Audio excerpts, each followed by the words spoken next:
Hey friends, welcome back. The Autism Coach is back today to give you guys simple tips to overcome behavior problems with your child with autism. So today, friends, we're going to talk about sensory modulation modulation. Today, friends, we're going to talk about sensory modulation interventions for kids with autism. Now, that was a mouthful to say. So what does that mean? What are sensory modulation interventions? Well, I'm glad you asked. These are techniques and interventions to help these kids focus and calm down. I was working in a house one time as a mental health behavioral aide, which I still am, and this kiddo with autism could not calm down. He was throwing things, he was, running around in a craze, like a bull in a china shop, just destroying stuff. He was hitting his mom, and his mom just did not know what to do. She screamed at him. She said, "Calm down." She tried everything that she could think of, but nothing worked. So what I did is I used one of these interventions to help calm him down. And I'm going to tell you what that intervention is right now. First, let me ask you guys a question. How many of you out there hate getting hugged? Maybe there's a couple of you. How many of you guys like getting hugged? It's probably a lot more of you that like getting hugged, right? By your friends, your significant others, even your family members, right?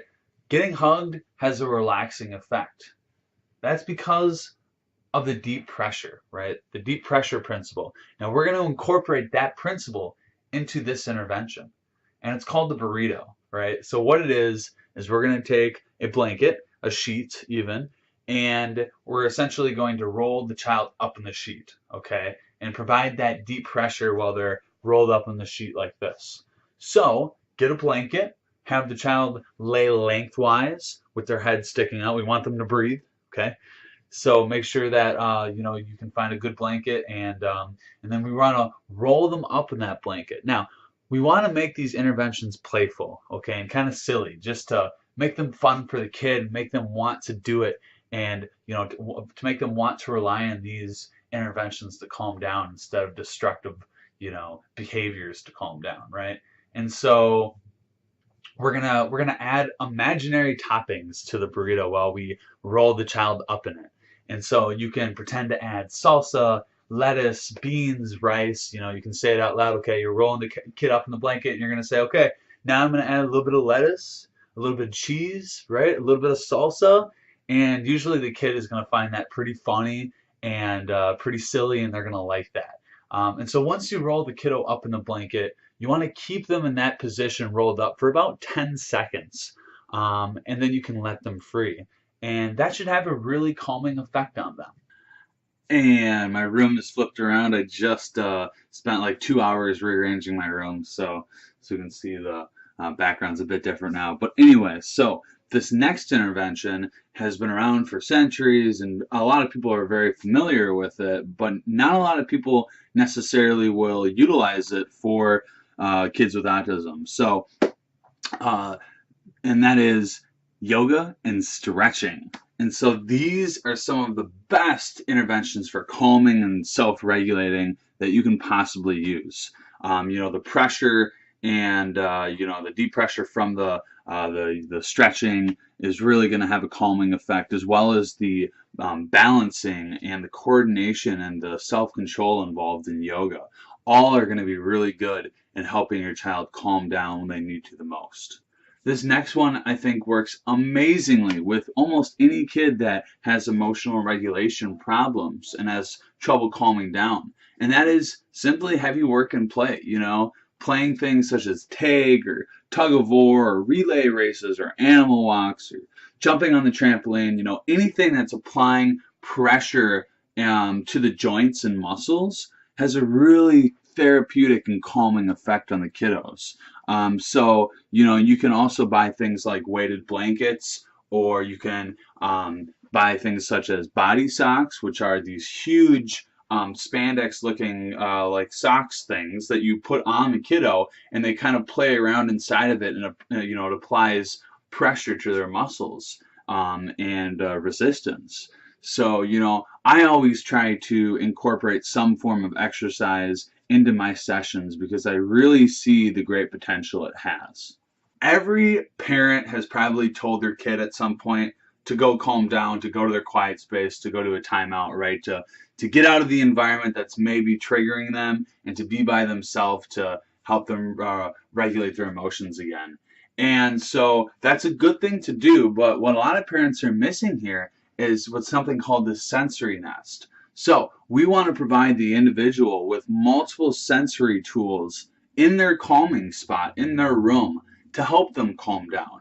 So we want to provide them with tactile sensory input toys, like stuff that they can feel with their hands, like fidgets. And we want to provide things for their ears, for the sense of hearing and the sense of smell and the sense of sight. All of those senses, we want to provide sensory tools that they can use in those spots to help calm down. So let me give you a few examples of those. So for the tactile sensation tools, you can use bins of rice or beans. And so you just fill up a plastic bin with rice or beans, your choice, whichever the child prefers. And you spend 10 minutes with the child just kind of digging your hands into the rice and beans, and just, you can even play with action figures in them. But, getting that sensory input with the rice is going to feel really good to a child with autism. You can also buy fidgets. There's a wide variety of those on Amazon that will, provide good tactile input. Another thing that they want to focus on is the sense of hearing to help the kiddo calm down. So in their sensory spot, you can put a little radio with a CD that is calming, and the child can just simply press play, and the radio starts playing when they're upset. We can include an iPad. We can also include earplugs or earmuffs in their sensory spot, so that maybe the child that's oversensitive to sound and gets overstimulated by it, especially during meltdowns, they can utilize those earplugs to kind of escape reality and not hear anything.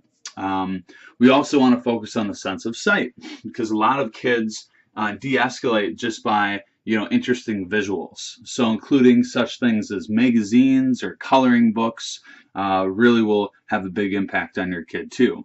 Let's see here, what else? You can also focus on the sense of smell in your sensory spot or sensory nest. And you can include scented cotton balls that are scented with essential oils such as chamomile or palm tree oil or lavender. Those will all have a calming effect on your kiddo too. So really try to make a sensory nest that is tailored around your kiddo's needs to calm down, and it will work fantastic. And going off of what I said about tailoring this plan to your kiddo's individual needs, that's extremely important in this. A lot of children with autism aren't going to respond the same to sight, sound, smell, and taste, texture. And so we really need to do some investigative work. We need to be sensory detectives, and we need to see what overstimulates or what are things that your child is under responsive to, or we need to find things that your child craves a lot. And we want to use those things to our advantage, and we want to use those things to make an informed decision about creating a sensory plan for your kiddo that's going to be the best for them, that's going to make the most difference, and that's ultimately going to help them calm down. So guys, I hope you really enjoyed this video today. Thank you so much for watching, and I'll speak with you soon.